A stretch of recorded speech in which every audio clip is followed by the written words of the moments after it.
Hello, welcome to Self-Knowledge. Today, as every Sunday, we have our free self-knowledge course, and today we are having lecture number 16. We are going to talk about self-observation. Allow me just a second to check if everything is okay with the broadcast, so we start with today's lecture. Yeah.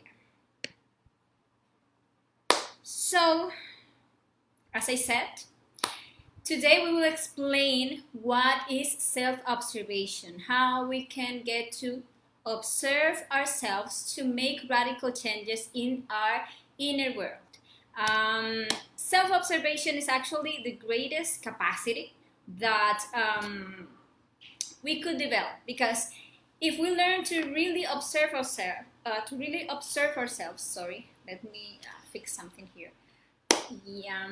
If we learn to really observe ourselves, if we let to discover ourselves from moment to moment through the intimate self-observation, we can really get to make really great changes in ourselves, in our ways of thinking, feeling, acting, reacting, and expressing ourselves. And therefore, we will be able to observe real changes in our lives. But above all, we are going to see a great development in our consciousness, in the raise of our level of consciousness.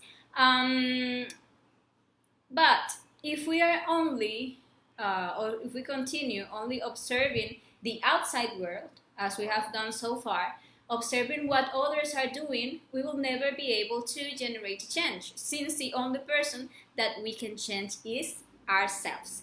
Everyone thinks of changing the world. Everyone thinks of changing humanity. But no one thinks of changing himself. And that is the reason why we never experience that change that we want to see in the world. Because if every individual make the constant effort to change himself, then the world is going to experience a great change. That change we actually want to see. The only person that I can change is myself. That is like the point of departure of this lecture. And I will never change myself if I keep observing what others are doing, wondering how others think or how others feel, but directing my attention towards my interior to observe what am I doing, what am I saying, how am I thinking, how am I feeling. Doing that, I will be able to discover the inner reason for my actions, for my reactions, for my words, thoughts, and feeling. And by discovering them, I will have the chance to transform myself by eliminating my wrong ways of being.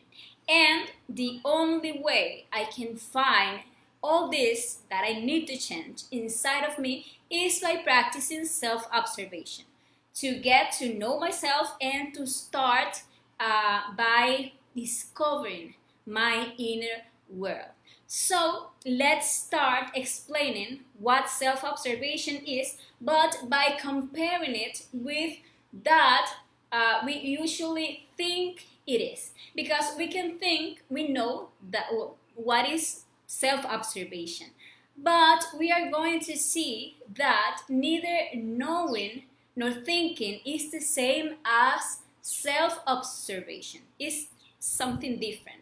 And we are also going to see that the external observation is very different from the internal observation.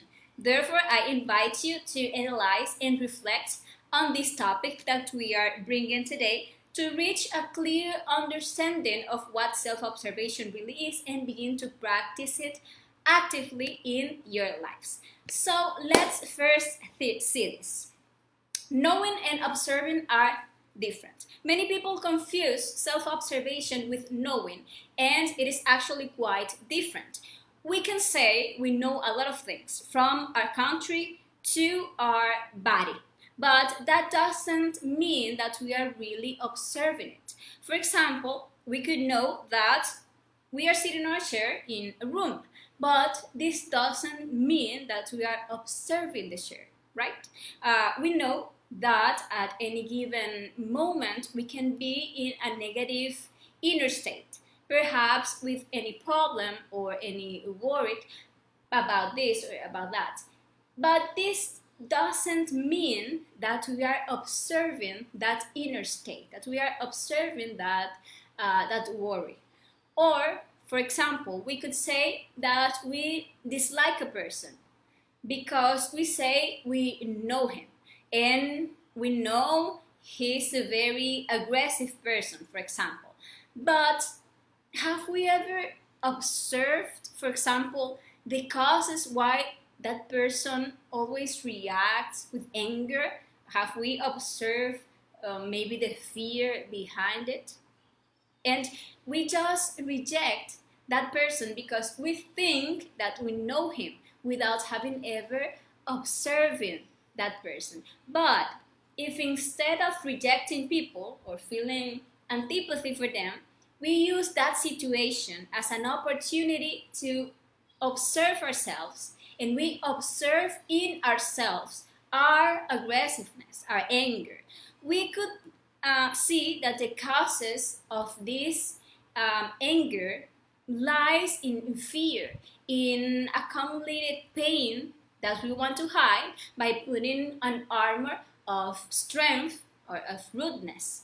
And so, by observing ourselves, we can get to reach an understanding that cannot be reached by simply believing that we know something or that we know someone. And that way, we can make a change inside us that will lead us to understand the other people instead of hating the people. And self-observation, as we can see, is 100% active. For that reason, it is a way of changing oneself, while knowing, which is passive, is not. Knowing is not an act of attention. Actually, we make the mistake of when we think we know something, we stop observing it. Then, as we stop observing the thing, we stop discovering from moment to moment. And when we were kids, we used to observe things because we wanted to discover them. And back then, everything was like magical. But once we grow up, we lose the magic. And why was that? Because we started to think that we already know about everything. And so we stop observing things. So we stop discovering things, discovering every day the life and the magic of all things. And we did the same with ourselves. We create for ourselves a personality, as we saw in the last lecture, and now we think we know ourselves. And for that reason, we no longer observe what is going on in our inner world.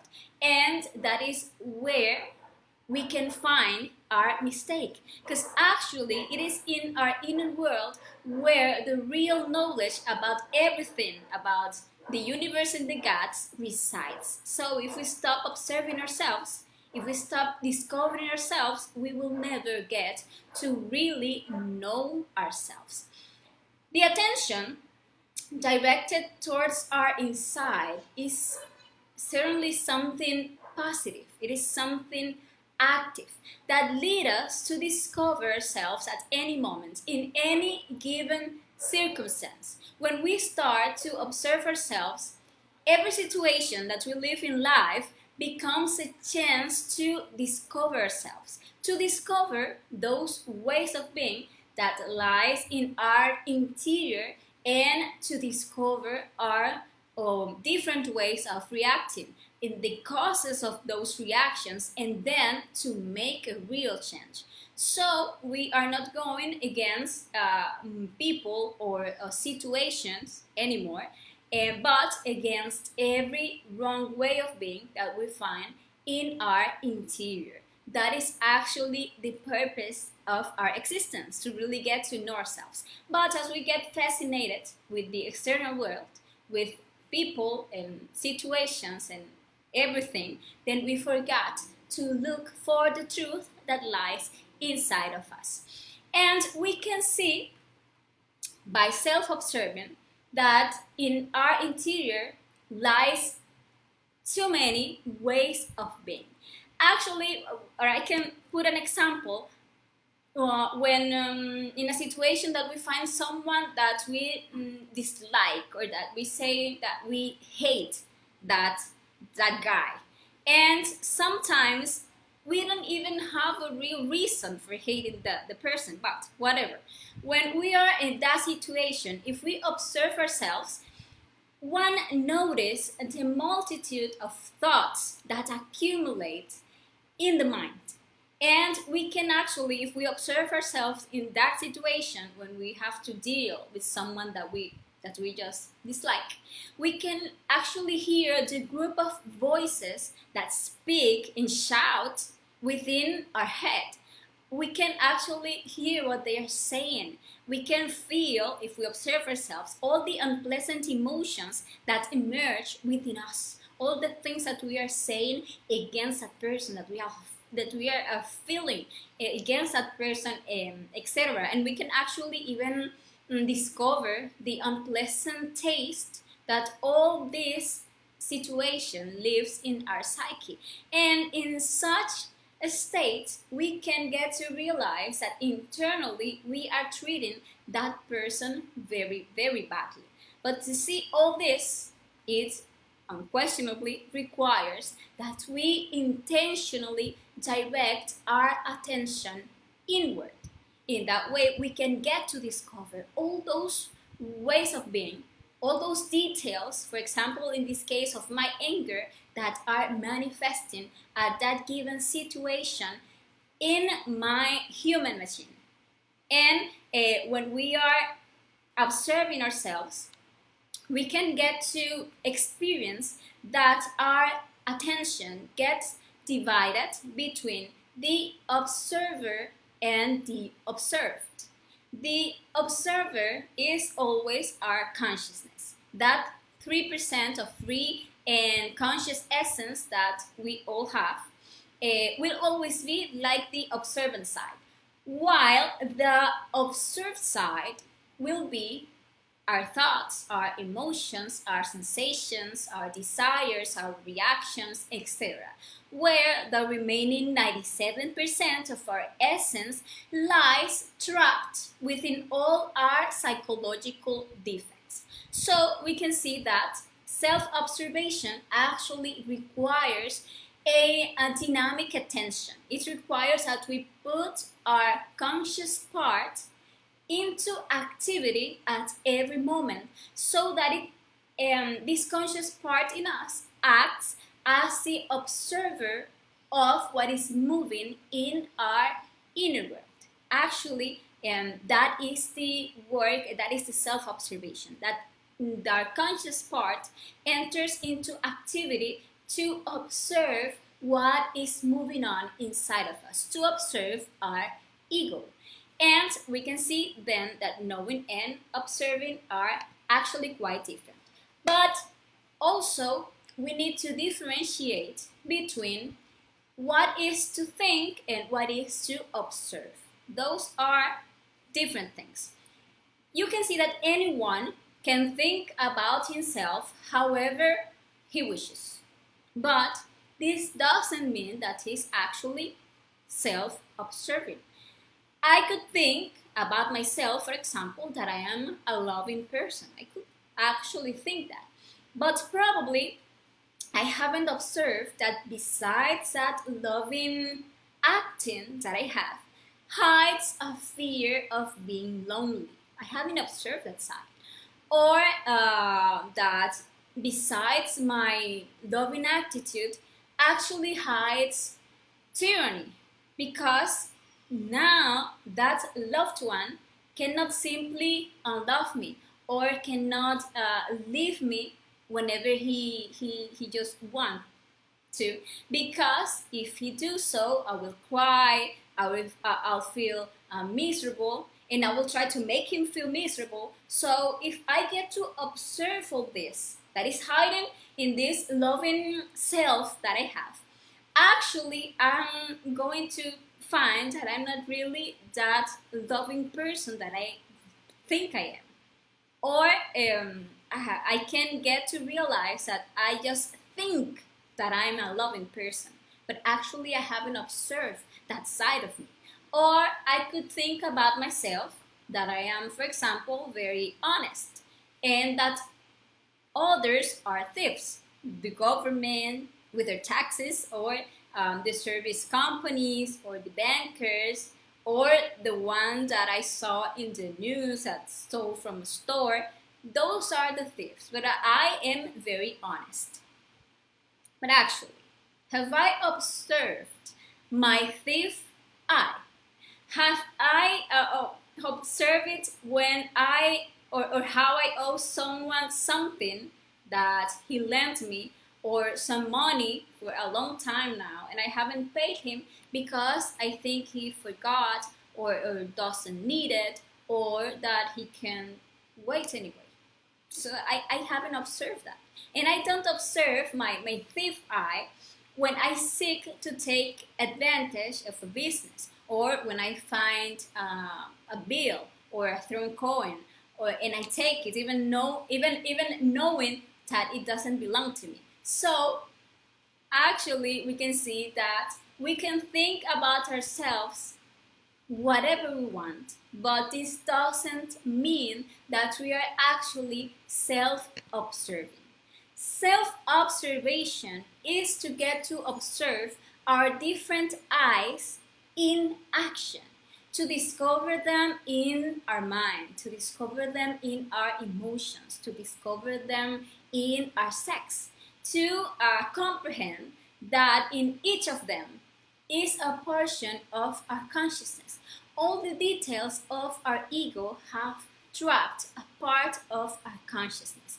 And when we get to observe them, to realize they are part of our ego, actually we must get to that point until we just regret having created them. And actually we must observe them also in the different centers of our human machines, in the different energetical centers, as they manifest in us to feed on the energy of our centers. For example, when in the given situation that we look at someone that is attractive to us, if we practice the self-observation at that situation, we can observe all the sensations that moves in our sexual center. Then we can see our lustful eyes, or we can get to observe our lustful eyes moving and feeding on the energy of our sexual center. But we can also get to observe the attraction, the anxiety that moves in our instinctive center.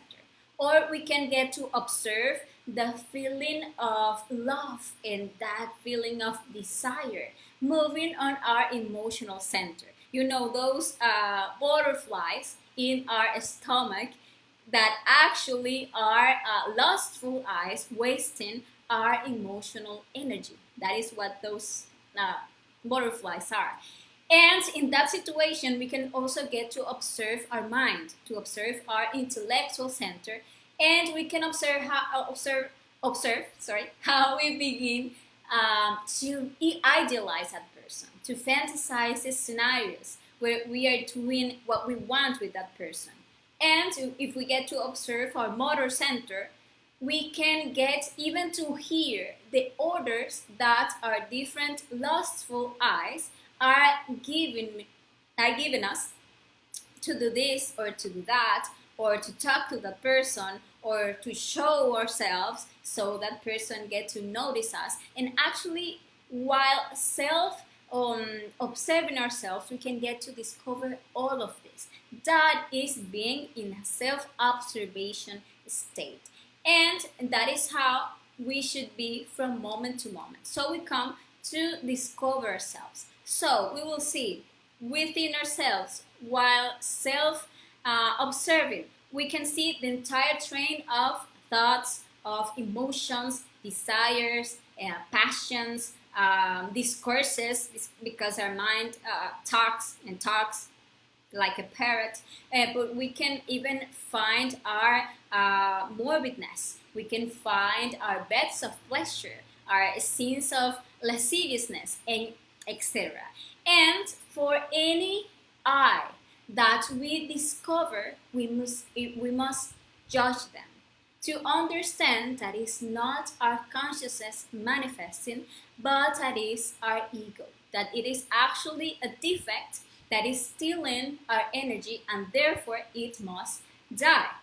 And for that, we are going to ask the part of our consciousness that is in charge of eliminating all our negative ways of being that we have already discovered and that we have already understood within ourselves, that is our Divine Mother.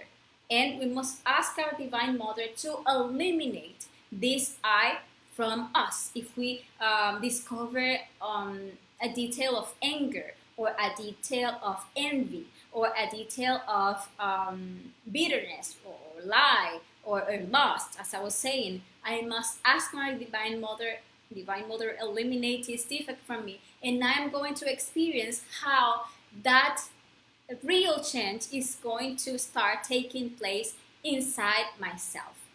I also, or we must start to understand the need to become more reflective.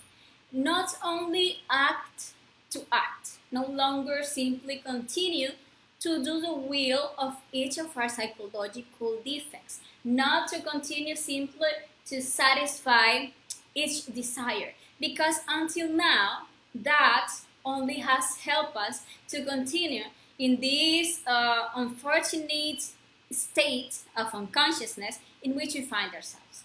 But we must start to self-observe and to reflect. So why am I thinking this? Why am I feeling this? Actually, we must start asking ourselves, so we get to understand that is actually the ego manifesting in us. So we get to understand that this defect has trapped a portion of our consciousness. So we must divide us into the observer and the observed, and start reflecting, so that we can start really getting to know ourselves, which is the purpose of this course, and actually it is the purpose of our entire existence. It is also important to get to understand this better, that there are two worlds, and they are both different. We have our outer world, but we also have our inner world. Our outer world comprises everything that's outside our physical body. Our job, our family life, our social relationships, everything that is external to us. And this external or outer world, we can experience it by observation, by directing our attention outwardly to the exterior world through the window of the five senses of external perceptions, which are touch, sight, hearing, smell, and taste. Those are the senses that allows us to observe our outer world. But our inner world is what is inside us, our different ways of being, our feelings, our thoughts, our ideas, our emotions, our desires, our hopes, our disappointments, etc. And all those things are internal, are invisible to the external senses, even though they are more real to us than the dining room table or the furniture in our living room. Who can tell us that the grief we are feeling is not real, or that the thoughts in our mind are unreal? But this inner world can only be perceived through the sense of inner self-observation, which is to direct our attention inward, within ourselves. And for that purpose, actually, the external perception senses are useless.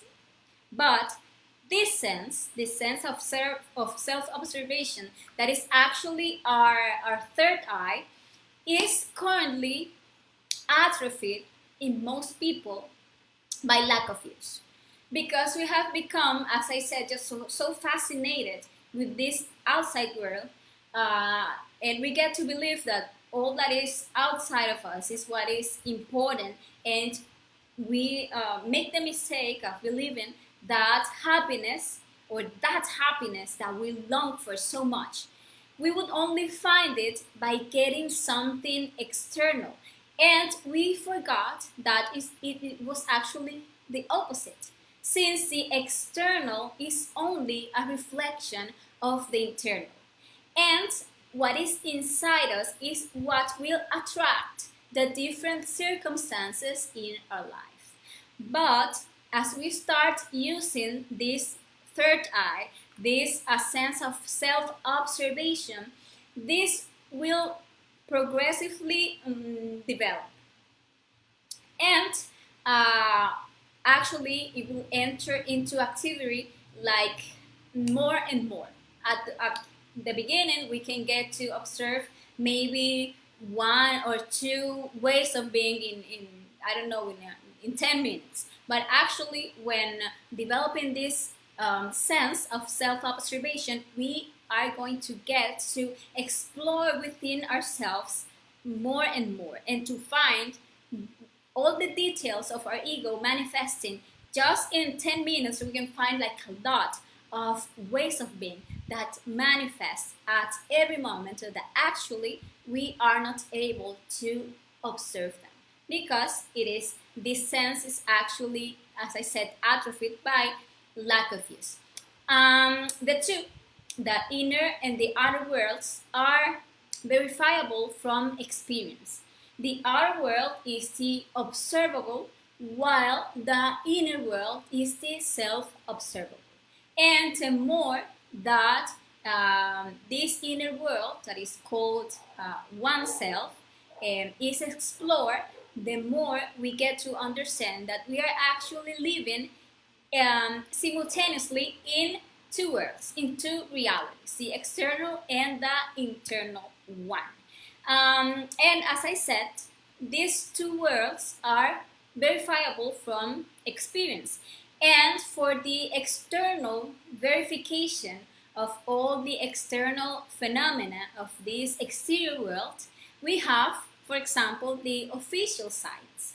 And we know that the point of departure of this official science, that we all know, in its practical side is the observable. While the starting point of the inner science that lead us to verify the reality of what resides inside us, the reality of the different dimensions, the different bodies inside us, the whole universe that resides in our interior, the point of departure of this inner science is the self-observable. And those starting points lead us into different or in two directions that are completely different. One could grow old and get stuck in this official science, studying external phenomena, observing cells, observing atoms, observing molecules, suns, stars, comets, etc., without experiencing any definitive change within ourselves. As the type of knowledge that internally transforms someone would never ever be acquired through external observation. For that reason, it is really important that we get to observe ourselves, so we can really get to change ourselves. And the real knowledge that can truly bring a fundamental inner change is always based on self-observation. There are two types of knowledge, the outer knowledge and the inner knowledge. By observing the external world, we can only get to modify mechanical conditions of the world. I can, by observing, for example, my house, decide to make a change by redecorating or by changing my house completely. But nothing that I can change outside will change my interior, will change my ways of being, my ways of thinking, of feeling, of reacting. The only way I can get a real change within myself, a radical change, is through self-observation. And something to consider to finish this lecture is that the external knowledge that we can collect with our five senses of external perception is extremely limited, while developing the sense of self-observation, which, as I said, is our real third eye, will allow us to reach a deep knowledge of the internal worlds of the planet Earth, of the universe, and of everyone in the world. And that we are talking here was reflected in a quote, let's say, that is in the entrance of the Apollo temple in Greece, and in Delphi in Greece, that it said, "Man, know thyself, and you will know the universe and the gods." So we can see that what I'm explaining here is not something new, or it's not something that I just making up, but it is a knowledge that has existed in all cultures, so that each being achieves the purpose for which came down to this physical manifestation. And that is the knowledge of the three factors of the revolution of the consciousness that will allow us to get to really know ourselves, that will allow us to get to eliminate each one of the negative ways of being that resides in our interior and that have trapped our consciousness, that have trapped our wisdom, our capacity to love. And by doing so, we will be able to know and to understand all people in the world.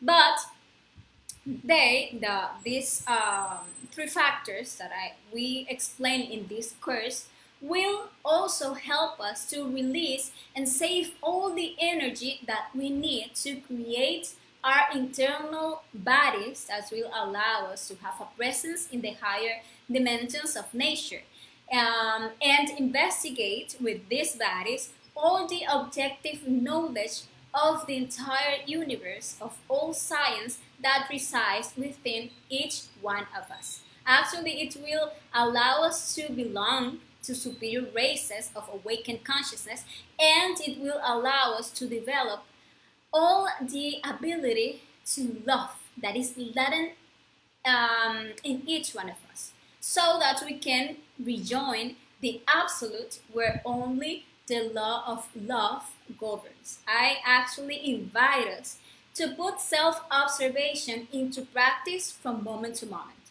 to begin to eliminate everything that is subjective from our interior, so we get to experience the reality of our inner world and the reality of the higher worlds of consciousness. In the next lecture, I will be talking in detail about three factors for the consciousness revolution, so you can get to understand them, and so we get to be clear about the only three works that we must do if we want to awaken our consciousness. So don't miss next lecture, that will be next Sunday at the same time through this page. And thank you very much for all of you who connect to this lecture, and see you next Sunday. If you have any question about self-observation or about this self-knowledge course, you can write it in the chat, and I will be solving all your questions there in the chat. See you next Sunday. Ciao, ciao.